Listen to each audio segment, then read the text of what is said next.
वधूवर मंडळात खेटे घालावे लागणार आहेत आपल्याला, नाहीतर नेटवर नवऱ्या मुलीसाठी शोधकार्य सुरू करावं लागणार आहे. शोधकार्य सुरूच आहे साहेब. हे काय मुलींचे फोटो घेऊन आलोय. पण दाखवा ना तुमच्या साहेबांना. सदाशिवच्या आठवणींनी तुझं मन व्याकुळ होतंय श्री. तू दुःखी होतीयस आणि तुला दुःखी झालेलं पाहून नानांच्या मनाला खूप त्रास होतोय ग. चांगल्या घरची तरुणी हवी. पुढे लिहा. लवकरात लवकर भेटा. वसुंधरा सबनीस. खाली माझा नंबर द्या. कळलं? हो आहे सर.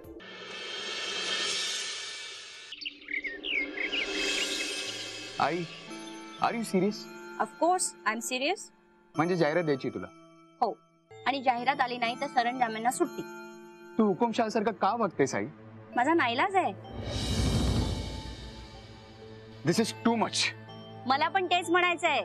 पाणी आता डोक्यावरनं चाललंय. आई, मी लग्नाबद्दल बोलतोय. बोल ना. मी कुठे अडवलंय तुला? तू जे काय करतेस ना हे मला बिलकुल पसंत नाही. तू मला असं वागायला भाग पाडतोस. मी तुला असं वागायला भाग पाडतोय? तुझं हे बोलणं बरोबर नाहीये आई. तुझं शब्दानी शब्द मी पाळतोय. कधीही तुझ्या मनाविरुद्ध वागत नाही का? आणि तू म्हणतेस की मी तुला असं वागायला भाग पाडतोय. वाद कशाला घालतोस? आई, तू मला कधी समजूनच घेत नाहीस. हा आरोप मी ऐकून घेणार नाही. अजून तुला किती समजून घ्यायचं? ज्या मुलींना तू जाहिरात देऊन बोलवतेस त्यांच्याशी मी कनेक्ट कसं होणार? कनेक्ट कसा होणार म्हणजे? मन जुळायला पाहिजेत नाही साहेब. कोणाची मन? माझं आणि त्या मुलींचं. तुझं त्याच्याशी काय संबंध? काय माझा काय संबंध आहे? कमाल आहे साहेब आपली. अहो, लग्न साहेबांना करायचंय ना, मग साहेबांच्या त्या मुलीचं मन जुळायला पाहिजे ना. अशी काय बघतेस ग? सरंजामांनी मुद्दा बरोबर मांडलाय.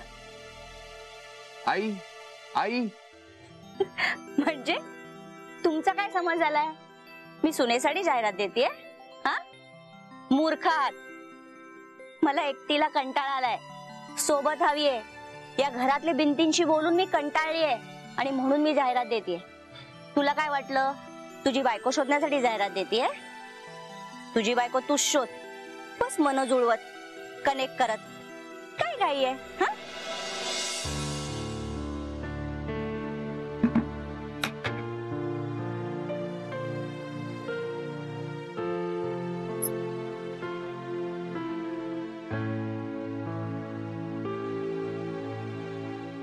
माझ्यामुळे तुला आणि नानांना खूप त्रास होतो ना ग आई?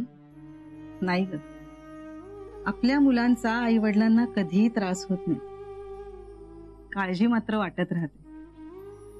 तुझ्या मनाची होणारी ओढाताण पाहून मनाला खूप यातना होतात. आपल्या मुलीची होणारी फरफट आपण थांबवू शकत नाही. तिला पडलेलं आयुष्याचं कोडं सोडवू शकत नाही. याची खंत मात्र वाटत राहते. आईबाप होणं सोपं असतं ग, पण आईबापांचं कर्तव्य पार पाडणं फार कठीण असतं. आणि हे जेव्हा कर्तव्य पार पाडलं जात नाही ना, तेव्हा मनाला खूप यातना होतात. आणि त्याची जेव्हा जाणीव होते तेव्हा असं वाटतं आपण कुठेतरी कमी पडतोय. आई, काहीतरीच काय बोलतेस? प्रत्येक मुलीनं सासरी आनंदात राहावं असंच स्वप्न प्रत्येक आई वडील पाहत असतात. आम्ही काही जगावेगळे नाही. आमचंही हेच स्वप्न आहे की आमची मुलगी सासरी आनंदात राहावी, सुखी राहावी. हेच स्वप्न आम्हीही पाहिलं. आणि असं स्वप्न पाहणं चुकीचं तर नाही ना. आणि म्हणूनच सदाशिव असला तरी तुम्हा दोघांच्या लग्नाला नानांनी माझ्याकडे संमती दर्शवली होती.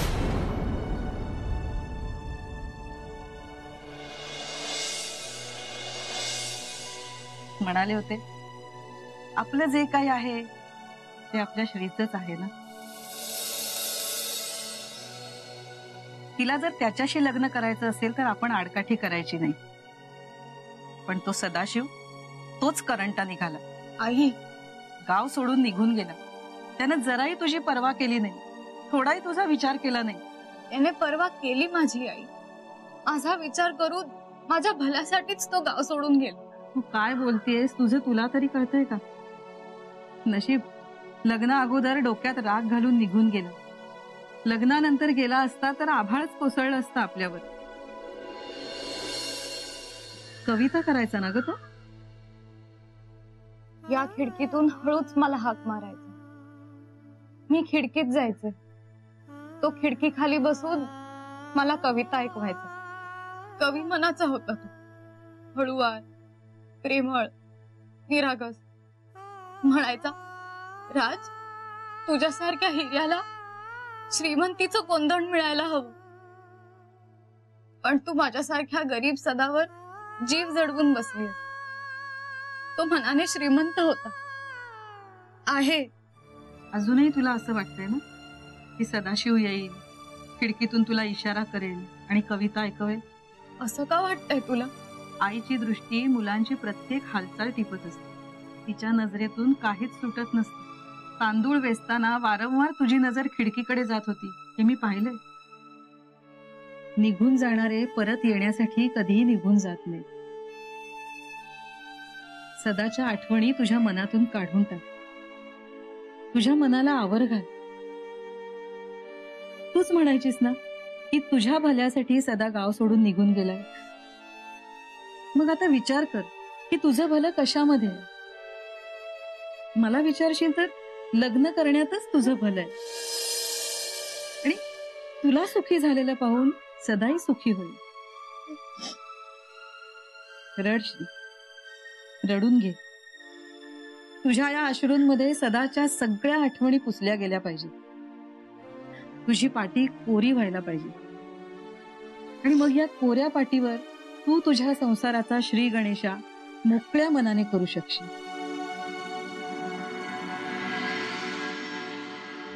लाली, आधी शांत हो बरं. आणि धर, राजांना फोन कर आधी. धर लाली. अगं फोन फेकणार होतीस तू. लाली, अगं इतका संताप चांगला नाही. मनासारखं काही घडलं नाही तर संताप येणारच ना मॉम. धीरानं घ्यायला कधी शिकणार आहेस तू लाली? संयम, पेशन्स, धीर या शब्दांचा बीट आलाय मला. ए असा हा तुझा सगळा आताताईपणा करतेस ना, म्हणून मला काळजी वाटते. काळजी करायला मी काय कुकुला बाळ आहे का? आणि मी काय माझी काळजी घेऊ शकत नाही असं वाटतंय का तुम्हाला? नाही ग पोरी, तू घेशील ना, कदाचित तुझी काळजी तू घेशील, पण तुझं हित कशात आहे याची जाणीव नाही ना तुला. ती जाणीव असती तर सरनाईकांचं स्थळ नाकारलं नसतंस तू. मॉम प्लीज, तू समजाव डॅडला. पण तू का नाही समजून घेतेस? अगं आई वडील मुलांचे बेस्ट फ्रेंड असतात, हे कधी कळणार आहे तुला? आई वडील मुलांसाठी निस्वार्थ बुद्धीने झटत असतात, झिजत असतात, हे कधी उमगणार आहे तुला? मी उगाच तुमच्या बरोबर लग्नाला आले. त्या लग्नाला इतक्या मुली आल्या होत्या, पण सरनाईकांना काय फक्त मीच दिसले? अगं तू सर्वात सुंदर मुलगी आहेस म्हणून सगळ्यांमध्ये त्यांना तूच दिसलीस. मॉम, डॅड, मला त्या सरनाईकांच्या मुलासोबत लग्न करण्यात काडी मात्र इंटरेस्ट नाहीये. तुम्ही सुद्धा त्यावर विचार करण्यात वेळ वाया नका घालवू. हा शुद्ध वेडेपणा आहे हिचा. मी आहे वेडी. सरनाईक गर्भ श्रीमंत आहेत. पैसा त्यांच्या पायाशी लोळण घेतो. अगं सुखी होशील तू. पैशाशी लग्न करायचंय का मॉम? राजन सबनीशी लग्न करून मी सुखी होणार नाही असं वाटतंय का तुम्हाला? राजन सबनीस पेक्षाही कितीतरी जास्त पटीने श्रीमंत आहे ते सरनाईक. तू पण ना मॉम डॅडच्या सुरात सूर मिसळून बोलू लागलीये. अगं तुझ्या चांगल्यासाठीच आम्ही सांगतोय. त्यांना हे बघ, असा डोक्यात राग घालून घेऊ नकोस. हे बघ, तुझ्या मनाच्या विरुद्ध आम्ही काहीही करणार नाही. मग तर झालं. ओके, पण बेटा तू सरनाईकांच्या स्थळाबद्दल थोडा विचार करावा असं मला वाटतं. आई वडील मुलीचं लग्न ठरवताना, तिच्यासाठी नवरा निवडताना त्यांना खूप गोष्टींचा विचार करावा लागतो ग. मुलीचं सासर कसं असेल, तिकडची मंडळी कशी असेल, नवरा मुलगा कसा असेल, त्याची आर्थिक परिस्थिती कशी असेल, मुलगी त्यांच्याकडे सुखानं नांदेल की नाही, या सगळ्या गोष्टींची चाचपणी करावी लागते आई वडिलांना. कारण आई वडील आयुष्यभर मुलीचं हित सुख पाहत असतात. यासाठी ते आपले मान प्रतिष्ठा सगळं बाजूला ठेवून निस्वार्थ बुद्धीने ते सासरच्या मंडळींच्या समोर नतमस्तक होतात, विनम्र होतात, नमतं घेत असतात. I agree dad. But Rajan सबनीसचं घराणं सरनाईकाने एवढं नसलं तरी तालेवार आहे, समृद्ध आहे. तुमची मुलगी त्या घरीही सुखातच राहील. ठीक आहे, शेवटी तुझ्या आनंदात आमचा आनंद लपलेला आहे. सुमन, मी रघुनाथरावांना भेटतो, त्यांचं काय म्हणणं आहे ते ऐकून घेतो. त्यानंतर त्यांना काय कारण सांगायचंय ते आपण ठरवू. ओके डॅड, तुम्ही तुमचा माझा वेळ वाया घालवू नका. माझा डिसिजन बदलला जाणार नाही. मला राजन सबनीशीच लग्न करायचं. It's clear.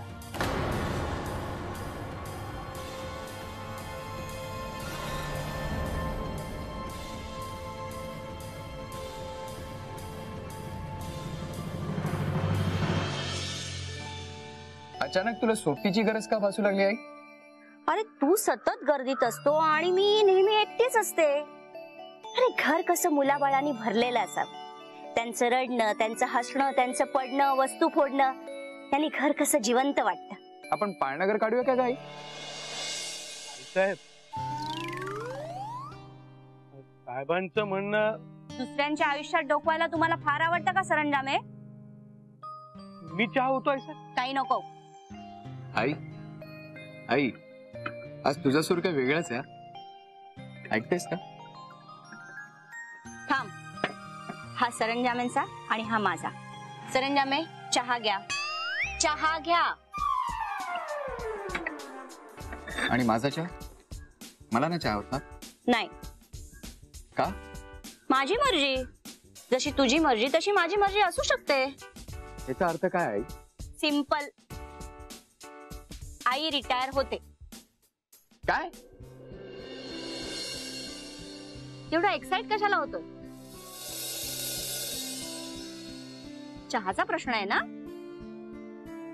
तू तुझी बायको घेऊन ये आणि तिच्याकडनं चहा करून घे.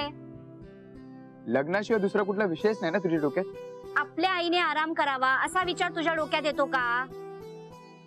तू मुद्दामून असं ठरून वागतेस आई? कारण तू माझं म्हणणं ऐकत नाहीस. या कानाने ऐकतो आणि त्या कानाने सोडून देतोस. आई, आयुष्यभर जिच्याशी नातं जोडायचंय तिची निवड अशी पटकन कशी करता येईल? पटकन?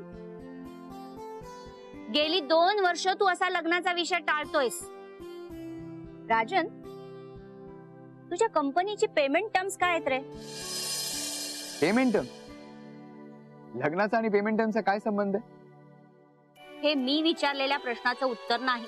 90 दिवस, फार फार तर 120 दिवस.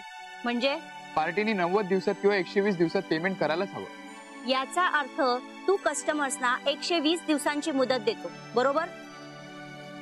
मी सुद्धा तुला 120 दिवसांची मुदत देते. पुढील 120 दिवसामध्ये तुझं लग्न व्हायला हवं, कळलं? हे बघ, मला तुझी कोणतीही सफाई नको. घे चहा घे. पुढील 120 दिवसामध्ये मी तुला चहा देणार, पण नंतर हमलात काय साहेब? त्यानंतर काय? ह्याला त्याच्या बायकोला चहा करून द्यावा लागेल. आई साहेब, साहेबांच्या होणाऱ्या बायकोला उचक्या लागत असतील नाही? हो ना, पण कुठे लपून बसलीये देव जाणे.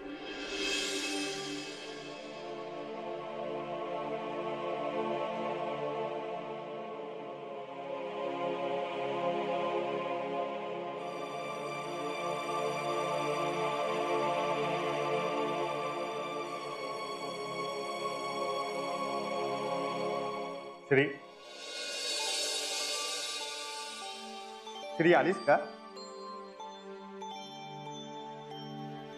सदा, कुठे आहेस तू? खिडकी खाली बसून. थांब, मी आले. थांब, मी बाहेर येते. नको. का? का नको? तू माझी आणि माझ्या कवितेची थट्टा करशील असं वाटतं मला. म्हणजे तू कविता केली आहे? हो. हसायचं नाही या. बरं बाबा, नाही हसणार. मी जातो. अरे रागवतोस काय? तू कविता केलीस याचा आनंद झाला मला, म्हणून हसले. खरं बोलतेस ना? तुझी शपथ. ऐकव ना, कविराज, किती भाव खाताय तुम्ही? तुला भेटण्यासाठी मी 7 समुद्र पोहून जाईन. तुला भेटण्यासाठी मी 7 समुद्र पोहून जाईन. तुला भेटण्यासाठी मी 7 समुद्र पोहून जाईन. भावभावनांच्या लाट प्रवाहात वाहून जाईन. छान आहे सदा. भावभावनांच्या लाट प्रवाहात वाहून जाईन. तुला भेटण्यासाठी मी 7 समुद्र पोहून जाईन. भावभावनांच्या लाट प्रवाहात वाहून जाईन. तू असशील बरोबर तर नाही कळी काळाची भीती. अहो भाग्य माझे, लाभली मज तव प्रीती. देशील ना ग सखे मजला साथ, देशील ना ग सखे मजला साथ. घेऊन हातात हात टाकीला चांदरात, घेऊया शपथ तू माझी आणि मी तुझा. कधीही सोडणार नाही एकमेकांची साथ, कधीही सोडणार नाही एकमेकांची साथ. कविता छान आहे सदा. आवडली मला. सदा सदा सदा.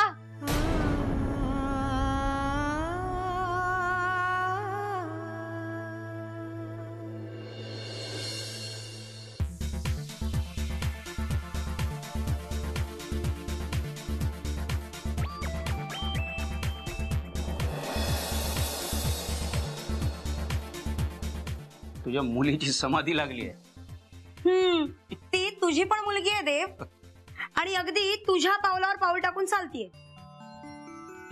तू पुस्तकांमध्ये रमतोस, ती म्युझिक मध्ये. नाही, मला तर वाटतं ती नवऱ्याला कसं नाचवायचं याचा अभ्यास करते. आणि हे तू शिकवलं असणार तिला. टोमणे समजतात म्हंटल मला देव. आणि हो, मी नाही हा तुला नाचवत, तूच माझ्या अवतीभोवती पिंगा गळत फिरतोस. बरं ते जाऊ दे. आज मला पिंगा भेटले होते. आपलं हे पिंगे भेटले होते. समर्थ असोसिएट्सचे. लक्षात आहे तुझ्या? कुठे भेटले होते? बिझनेस सेमिनारमध्ये. ओ, लल्लाबद्दल विचारत होते.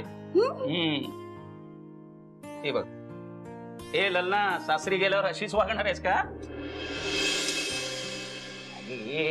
काढते काढ काढ. मी विचारलं तुला, सासरी गेल्यावर तू अशीच वागणार आहेस का?